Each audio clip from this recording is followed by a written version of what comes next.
What if the worst night of your life was actually the opening scene of your greatest story? Stick with me, because by the time this is over, you're going to question everything you think you know about hitting rock bottom.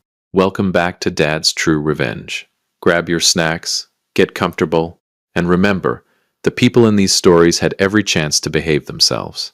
They just chose wrong. Drop a comment and be sure to subscribe. You're going to love it here. My name is Peter Austin, and 14 months ago, I was worth $4.2 million. I know what you're thinking. So what happened? Everything happened. In the span of 72 hours, my construction firm collapsed under a federal contract dispute I didn't see coming. My bank accounts were frozen faster than you can say due process, and the house I'd spent 19 years paying for was gone. Swallowed by a lender who didn't blink twice. 72 hours. I've had grocery trips that took longer. I was 61 years old. My knees hurt in the mornings. I needed reading glasses to see my own phone, and suddenly, I was starting over. From nothing. With nothing. But here's the part that really gets me. Here's the part I still wake up at 3 a.m. thinking about. It wasn't the money. It was my son. His name is Daniel. Danny, I used to call him, back when he still let me. He's 34 now, lives in a nice colonial house in Naperville with his wife Rebecca and their 2 kids. I helped with the down payment on that house. Not bragging, just setting the scene. So when the walls came down, I drove to Naperville, 2 hours with everything I owned crammed into the back seat of a 2019 Buick. When I knocked on that door, I wasn't asking for a mansion. I wasn't asking for a handout. I just needed a couch, maybe a week, enough time to think straight. Daniel opened the door and looked at me the way you look at a car accident. Like he felt bad, but he really wished he hadn't seen it.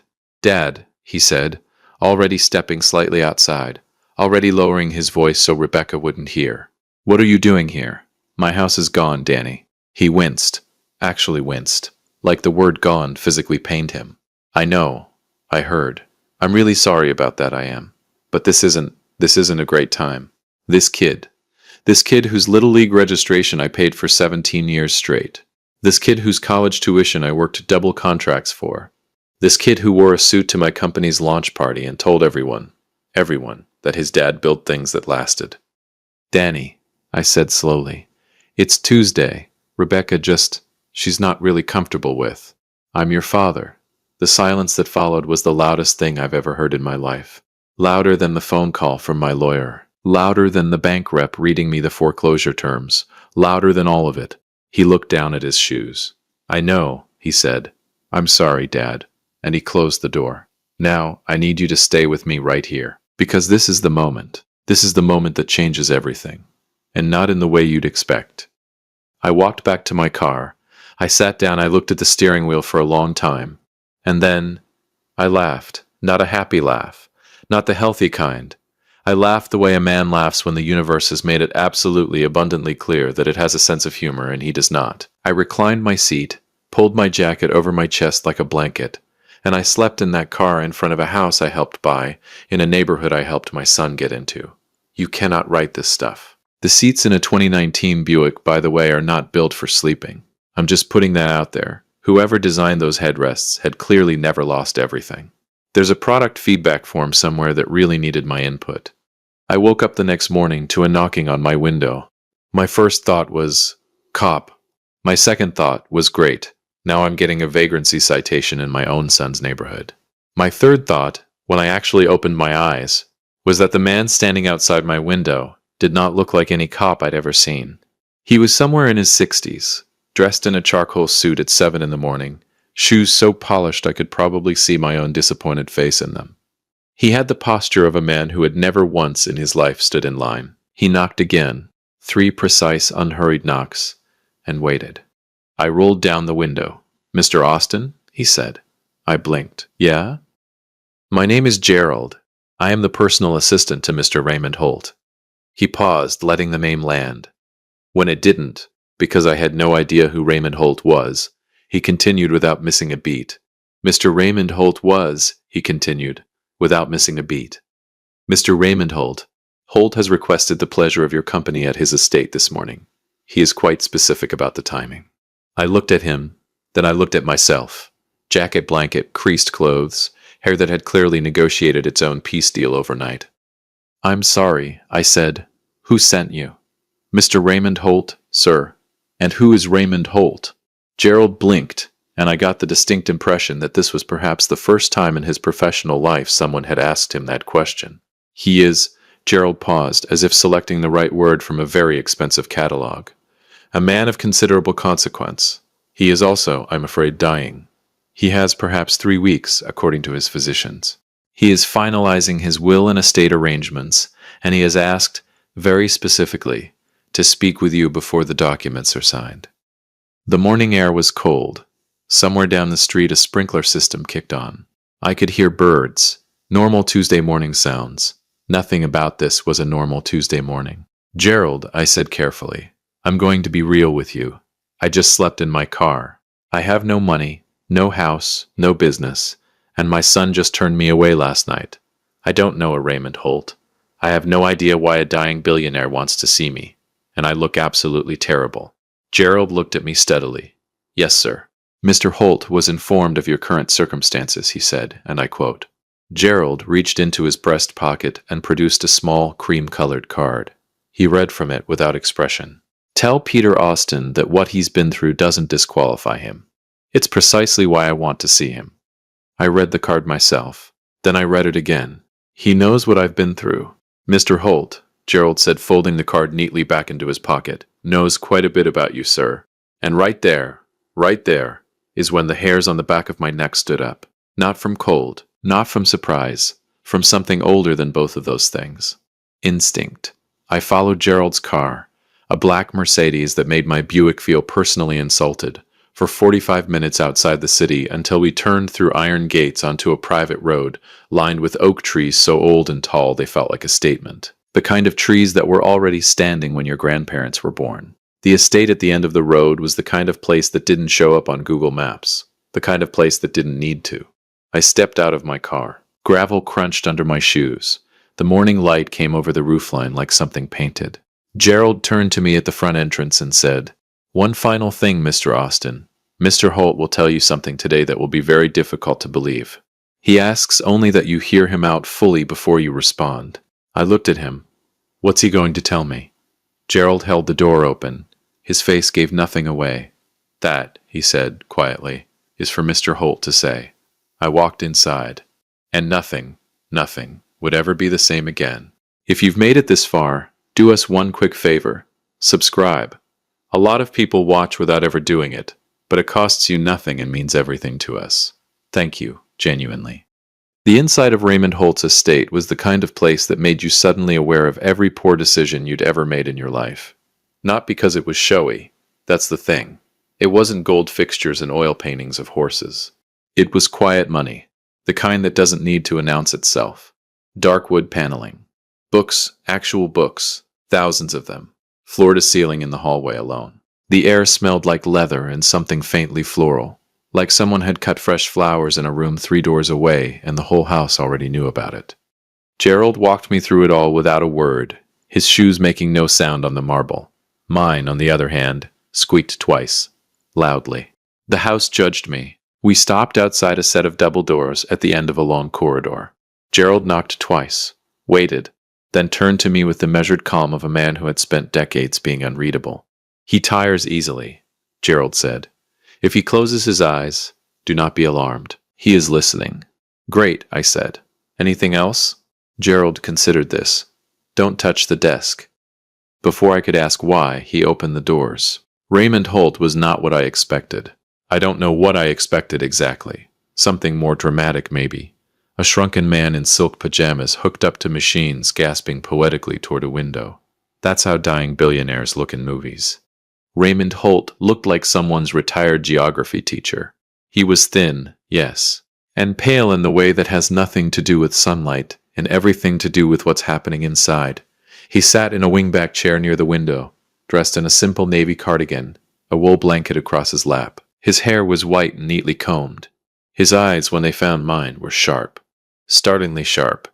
The eyes of a man whose body was checking out, but whose mind had not yet received the memo. He looked at me for a long moment without speaking. Then he said, "You look terrible, Peter." I blinked. "Good morning to you too," I said. Something moved at the corner of his mouth. almost a smile. Sit down. I sat in the chair across from him. Between us was a small table with 2 cups of coffee already waiting. I looked at the coffee. I looked at him. I had Gerald prepare it before he left to get you, Raymond said. I assumed you'd need it. You assumed right. I picked it up.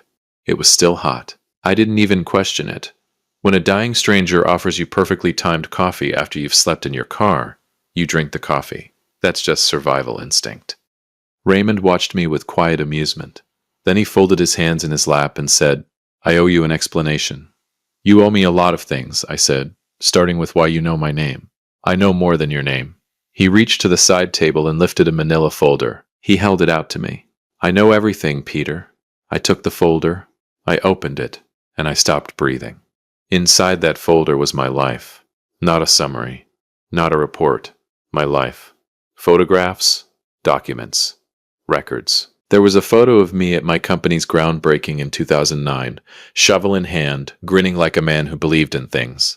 There was a copy of Danny's college enrollment paperwork, with my signature on the financial guarantee. There was a photograph of my house, my actual house before the bank took it. Front porch, flower bed Margaret planted the first spring we moved in, the slightly crooked mailbox I always said I'd fix and never did. My hands were not entirely steady. How do you have this? I asked. I've been watching you, Raymond said, simply, calmly. Like that was a perfectly normal sentence. For a very long time. The room got very quiet. Raymond, I said slowly, setting the folder down. I need you to understand that depending on your next sentence, this conversation could go in a very different direction. He almost smiled again. 39 years, Peter. I've been watching you for 39 years. The number hit me like a door swung open into my face. 39. I stopped. Did the math. That's I was 22. Yes. I didn't have anything worth watching at 22. I was broke and working a forklift in a distribution warehouse in Cincinnati. I know, Raymond said. That's where I first saw you. He leaned back. His eyes went to the window briefly, like a man watching a film reel only he could see. It was February, he said. I was 38. I'd just closed the acquisition that made me my first $100 million. I was driving back from dinner. Too fast, too confident, probably too much whiskey if I'm being honest with myself. He paused. My car went off the road on Route 32, into a ditch, in the middle of the night, in the middle of winter. I stared at him. There was no one around, he continued. I had a head injury. I couldn't find my phone. The car wouldn't start. The temperature was dropping. He looked back at me, and then a truck pulled over. Something stirred at the edges of my memory. Old, vague, like trying to remember a dream from last week. You got out, Raymond said. You didn't know me. You had no reason to stop. You pulled me out of that car, put me in your truck, drove 40 minutes to the nearest hospital, sat in the waiting room until a doctor came out, and then, he paused, you left, before I could even get your name. The room was absolutely silent, and then, slowly, like a photograph developing, I remembered. A dark road, a car half buried in a ditch, a man who could barely stand. I remembered the cold. I remembered the waiting room chairs, orange plastic. I remembered thinking I'd be late for my shift and calculating whether my supervisor was going to be reasonable about it. That was you, I whispered. That was me. I sat back in my chair. I never thought about that again. I was late for work, my supervisor docked my pay, and I thought the whole thing was just a bad Tuesday. For you, perhaps, Raymond said quietly. For me, it was the night I decided the rest of my life needed to mean something. Now, I know what you're thinking. You're thinking, sweet story, Peter. Billionaire grateful to the man who saved his life. He leaves you the money. You live happily ever after, roll credits. Hold on. We are nowhere near the end of this. So you watched me for 39 years out of gratitude, I said. I appreciate that, truly. But Raymond, my business didn't just fail. Federal contract disputes don't come out of nowhere. Banks don't freeze accounts overnight without pressure from somewhere. I leaned forward. What happened to me wasn't bad luck, was it? Raymond held my gaze. He didn't look away, and he didn't answer immediately, which I have learned in 61 years of living, is itself an answer. No, he finally said. It wasn't. The word landed in the room like something dropped from a great height. Raymond, there are 12 men, he said, myself included, though I am no longer active. 11 others, powerful men Men who move things from behind the arrangement of other things. We have been running something for 30 years. A study, you might call it. A selection process. He closed his eyes briefly. Every few years we identify a candidate. Someone with character. Real character, not the performed kind. And we test them. I felt the cold start somewhere at the base of my spine and move upward. We remove everything, Raymond continued. Systematically. Carefully. Business, assets, security. And then we watch what they do in the wreckage. Who they become when there's nothing left to protect. I was gripping the armrest of my chair. The others, I said. My voice was very controlled. I was proud of that. What happened to the others? Raymond's expression shifted into something heavier. Some begged, he said. Some stole. One man disappeared entirely. We think he's in Costa Rica. One had a breakdown. One sued everyone he could think of. He paused. One took his own life. The silence after that was not the comfortable kind. And me? I asked. You, Raymond said. Slept in your car. He said it like those 4 words explained everything. Like they were the answer to a question the universe had been asking for decades. You didn't rage, he said. You didn't collapse. You didn't go looking for someone to blame or someone to rescue you. You just... He searched for the word endured, with your dignity perfectly intact, like a man who understood on some deep level that this was not the end of his story. My jaw was tight. Or maybe I was just too tired to fall apart. Perhaps, Raymond said, but tired men with no dignity don't hold themselves the way you held yourself last night. Gerald watched you for 3 hours before he knocked on your window. I turned my head slowly. Gerald was watching me all night? From a respectable distance. That is not as comforting as you think it is, Raymond. He reached over to the desk, carefully, the movement costing him something, and picked up a sealed envelope. He set it on the table between us. That, he said, is a letter of introduction to the other 11 men. My attorneys will formalize everything this week. The will gives you controlling interest in my estate, the investments, the properties, the influence. He paused. And the seat, I repeated, in the group. My seat. The one that decides who the next candidate is. I looked at the envelope, then at him. You want me to decide? He said. That's different. I stood up slowly, walked to the window. Outside, the oak tree stood in the morning light, ancient and unbothered. I thought about the forklift in Cincinnati, the orange waiting room chairs, Margaret's flower bed, Danny's face in the doorway, the headrest of a 2019 Buick at 2 a.m. I thought about the man Raymond said had taken his own life. I turned around. Who are the 11 men? I asked. Raymond looked at me with those sharp, tired eyes. That, he said, depends on whether you pick up the envelope. I looked at it sitting there on the table. Small, cream-colored, like the card Gerald had read to me this morning. I looked at it for a long time. If you've been listening for a while and want stories like this to keep coming, it really helps if you hit that like button and subscribe. 97% of people never do. But it's what keeps this whole thing running, so thank you for real. I picked up the envelope, not because I'd decided anything, not because I was ready. I picked it up because my hand moved before my brain finished the argument. And honestly, after everything that had happened in the last 72 hours, I had stopped pretending I was the one in charge of my own life. It was heavy. Heavier than paper had any business being. I turned it over. My name was on the front, written by hand, in ink so dark it looked permanent, like a decision already made by someone who knew me better than I knew myself. Peter, Raymond said quietly from his chair, before you open that, there's something else. I looked up. His expression had changed. The measured calm was still there. But underneath it was something that looked almost like guilt. And on a man who had spent 30 years engineering the destruction of innocent people's lives in the name of a character study, guilt was not a small thing to witness. One of the 11 men, he said, has a history with you that I did not know about when you were selected. The room temperature dropped 2 degrees. Or maybe that was just me. What kind of history? I asked. I discovered it 4 months ago. When I found out, He stopped, pressed his lips together. It changes the nature of what was done to you. Significantly. I set the envelope back down on the table. Raymond.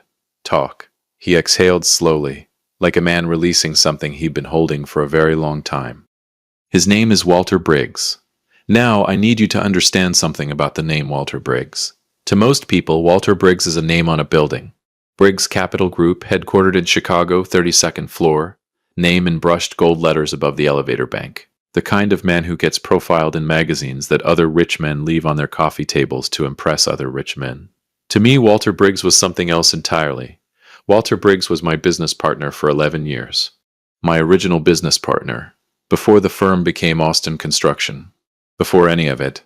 We started together in a shared office space in 2001, with 2 desks, 1 printer that jammed every 3rd page, and enough ambition to embarrass us both in hindsight. We built the foundation of everything I had together.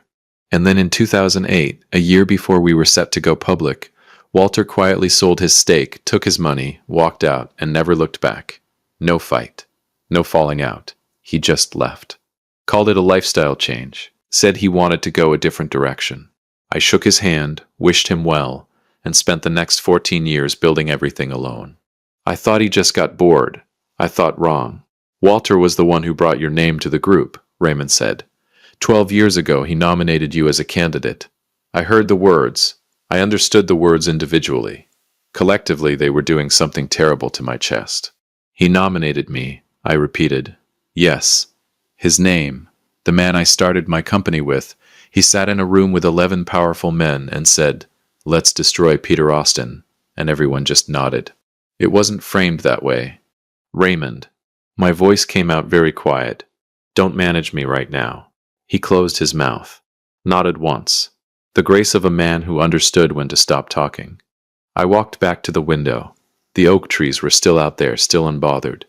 I envied them deeply. 11 years. 11 years of building something together. Holiday parties at my house. Walter at Danny's christening, holding him like the man knew what he was doing.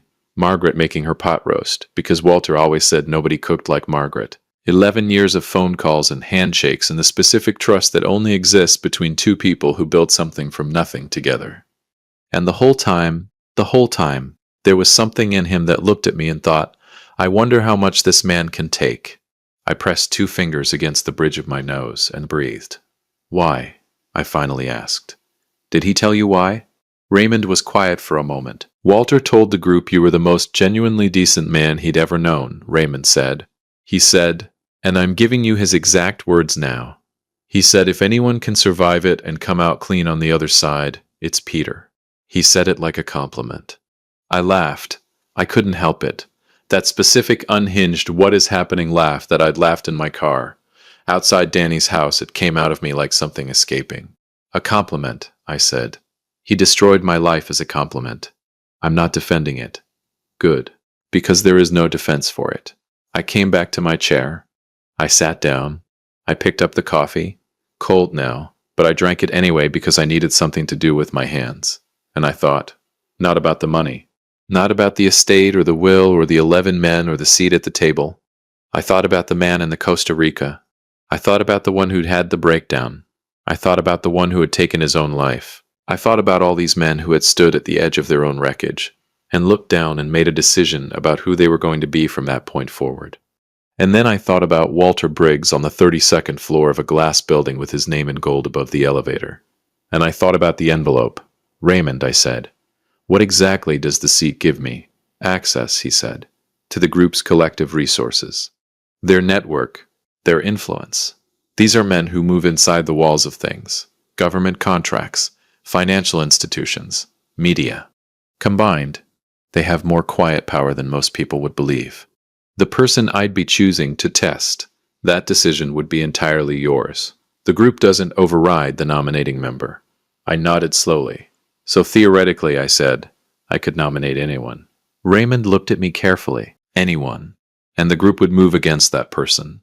Systematically. The way they moved against me. Yes. I let the silence sit there for a moment, nice and comfortable, while Raymond watched me with those sharp eyes and probably the first genuine uncertainty he'd felt in 30 years. I want to meet them, I said. All 11 in person, before I sign anything or agree to anything. That can be arranged. And I want Walter Briggs in that room. Raymond held my gaze. Peter, I'm not going to do anything dramatic, Raymond. I'm 61 years old and my knees hurt. I'm not going to flip a table. I paused. I just need to look him in the eye. Can you give me that? A long moment passed, Then Raymond nodded. 3 days later, I walked into a private dining room on the 44th floor of a building in downtown Chicago that doesn't appear on any commercial directory. Floor-to-ceiling windows. City laid out below like a map of everything that was possible if you knew the right people. 11 men stood when I entered. They were older, mostly, well-dressed in the quiet way that Raymond had been well-dressed. The kind of men who looked like the background of important photographs. They looked at me with a mixture of things. Curiosity, assessment, something that might have been respect. And at the far end of the table, hands clasped in front of him, not quite meeting my eyes. Walter Briggs. He'd aged. We both had. His hair was silver now, cut close. He was heavier through the shoulders. Successful in the way that settles into a man's posture when he's had enough years of being right about things. I walked the length of the table. Slowly. Nobody spoke. The city glittered 44 floors below us, and nobody said a word. I stopped in front of him. He looked up, and for a moment, just a moment, I saw it. Behind all the polish, and the silver hair, and the tailored jacket, I saw the man who'd sat across from me at a desk with a jamming printer in 2001. I saw the man who'd held my son on the day he was born. I saw someone who had done something unforgivable and had been living inside that fact for 12 years. Walter, I said. Peter. His voice was steady, but his jaw was tight. I owe you. You owe me everything, I said. We both know that, so I'm only going to say this once, and I need you to hear every single word. He nodded. I reached into my jacket and pulled out the cream-colored envelope. I set it on the table in front of him. I'm not going to do this to someone else, I said. I'm not going to sit in a room and choose a person, a real person with a life and a family and a house they love, and decide that they're strong enough to survive being destroyed. I don't care how noble the reason is. I don't care about the legacy of it or the selection process or what it supposedly produces. I looked at all of them, slowly, one by one.